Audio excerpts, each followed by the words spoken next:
a frigid night in December 2022. In Brockton, Massachusetts, 34-year-old Leila Dwart Deloo left her home in the dark, flanked by a man she trusted.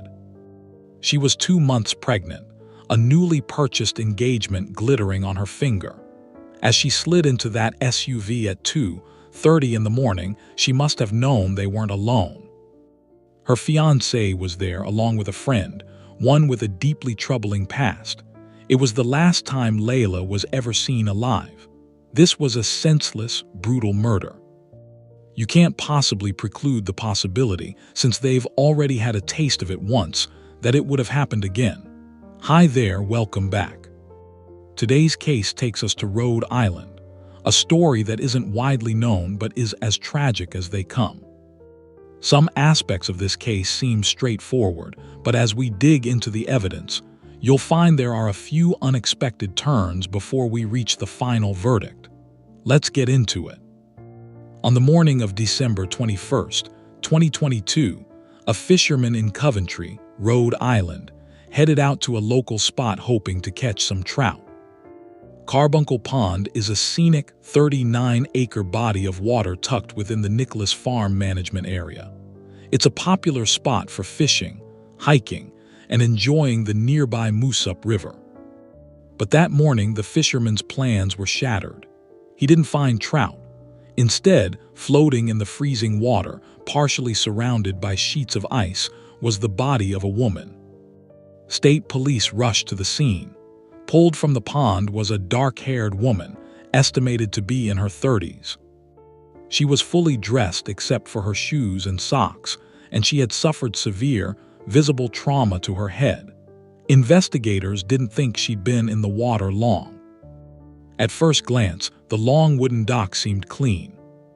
But a closer inspection revealed a faint, disturbing trail, what appeared to be droplets of blood and small drag marks staining the wood, creating a path from the nearby brush out to the water's edge. It looked like she'd been carried from the woods and dumped. Investigators marked areas where vegetation was disturbed, and their conclusion was grim. If this was a murder, and it certainly appeared to be, it hadn't happened here at Carbuncle Pond. The next day, an autopsy confirmed their worst fears. It was a homicide. The victim had suffered at least 6 lacerations to her head. Even more chilling, the medical examiner found water in her lungs and stomach. She had been beaten, but she was alive when she was thrown into that icy water. The exam also revealed she was 8 to 10 weeks pregnant. She was wearing a small gold engagement ring. Her identity, however, remained a mystery. A murder investigation is underway tonight, after a woman's body was found in an icy pond in Coventry this morning. Her body was found by a fisherman at Carbuncle Pond, and her death has been deemed suspicious. Especially at the holidays, it's hard to imagine the heartbreak the family of this woman is going through. Your heart goes out to her family and loved ones. 6 days later, on December 27th, a missing person report was finally filed with the Brockton Police Department in Massachusetts. A landlord reported that his tenant, 34-year-old Leila Dwart Deloo, had left her home around 2:30 a.m. on the 21st and hadn't been seen since. Leila had moved to the U.S. from Cape Verde about 6 years earlier. She was an ambitious, hardworking woman who had earned both a college and a master's degree in business law. Friends described her as sweet, a little shy, and a dedicated worker. After her family was notified, an identification was made. The woman in the pond was Leila Dwart Deloo. Her family, especially her sister Katie in Portugal, was devastated, remembering Leila as a kind and loving person. Investigators quickly learned that the father of Leila's unborn child was her ex-fiancé, a man named Gary Gromkowski. Piecing together their relationship from friends, they discovered the two had recently split. At that time, Leila had returned her engagement ring, and Gary had gone back to his previous girlfriend. But here's the twist. When Leila was found, she had a different engagement ring on her finger. This recent romantic turmoil was a major red flag for investigators. It became a blazing siren when Leila's landlord confirmed that the last time he saw her, she was getting into an SUV with Gary. A canvas of surveillance cameras around the rural Carbuncle Pond area turned up nothing. So investigators flipped the script and started building a timeline from where she was last seen, her home in Brockton. The landlord was right. A black Jeep Grand Cherokee with Rhode Island plates was captured on camera pulling out of the driveway at almost exactly 2:30 a.m. The Jeep was registered to a friend of Gary's, a 46-year-old man named Michael Lambert. Then, the magic of modern investigation took over. Cell phone location data from Leila, Gary, and Michael was synced with video footage from that night. Their first stop was a Shell gas station in Brockton. Michael Lambert, in a blue hoodie, fatigue pants, and black Puma sneakers, got out, went into the store, then briefly turned back to the Jeep. In that split second, the cameras caught Gary in the driver's seat, wearing a patterned red long-sleeved shirt. Leila wasn't visible. Michael pumped $40 in gas, shivering in the near-freezing temperatures. Cameras tracked the Jeep from Brockton into Warwick, Rhode Island. At 3:53 a.m., all three phones were in the Buttonwood section of Warwick. And there, they all stayed for about 45 minutes. This was a critical gap in the timeline.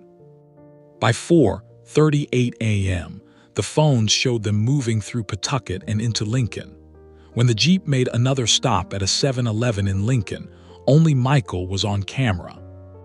This time, he got out from the driver's side, and he was no longer wearing his blue hoodie, despite the bitter cold. Investigators also noticed what looked like a fresh injury on his hand. What they didn't see was any sign of Gary. They could make out a silhouette in the passenger seat, but who it was remained a question. Because 15 minutes before this stop at 5:05 a.m., Gary's phone had completely dropped off the network. It was gone. Only Michael and Leila's devices continued on together. From this point, only Michael and Leila's phones traveled to the area of Carbuncle Pond in West Coventry, where they stayed for about 40 minutes. Michael left the pond area around 7:00 a.m., and crucially, he still had Leila's phone with him.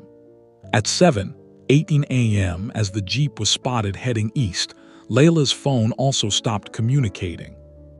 Then, just after 8:00 a.m., Gary's phone magically reconnected. He was back with the Jeep. They drove to Cumberland, where Gary's girlfriend Miranda lived. A man in a patterned red shirt, looking just like Gary, got out, opened the back hatch, grabbed a pink bag, and carried it inside. He was only inside for 2 minutes before returning, seemingly having changed his clothes. The Jeep drove away at 8:37 a.m. Back at Carbuncle Pond, Leila's body had been discovered just minutes earlier. Host, Kevin, detectives picked up both Gary and Michael for questioning.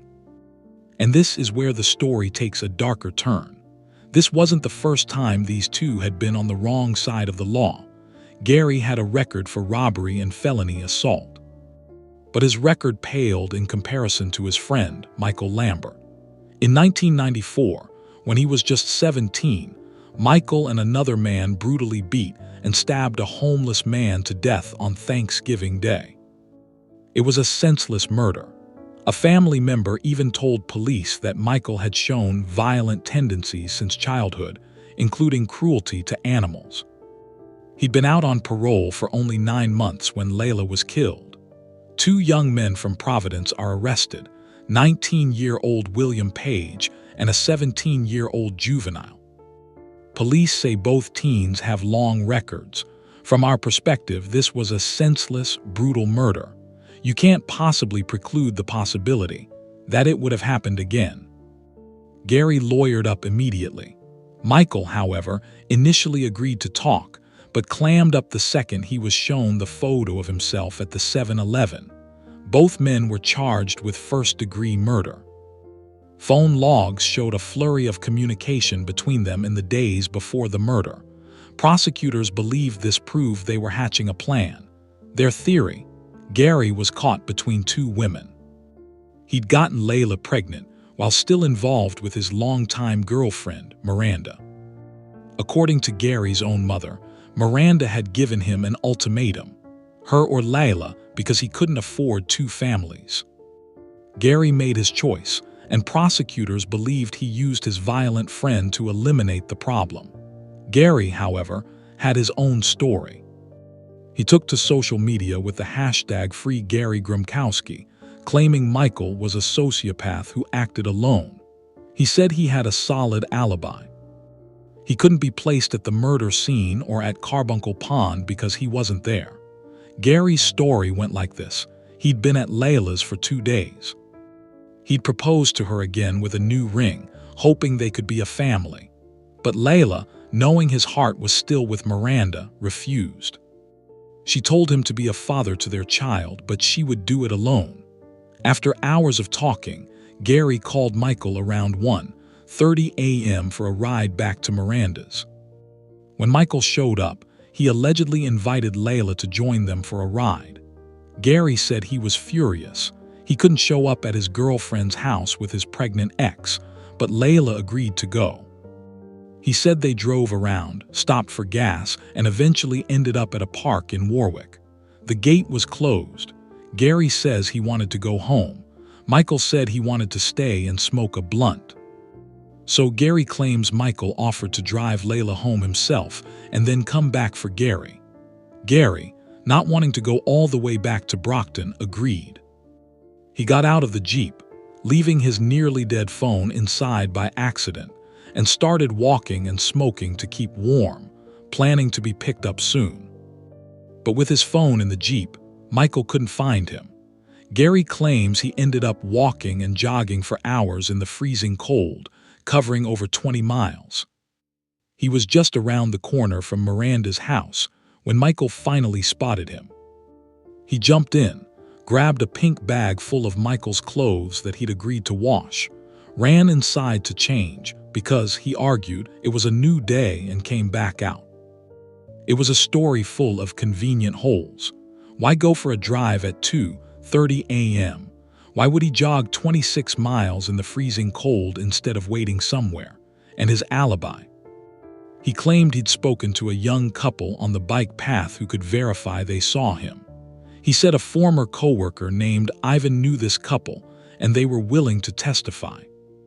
He even claimed Ivan's girlfriend, April, visited him in jail to tell him this good news.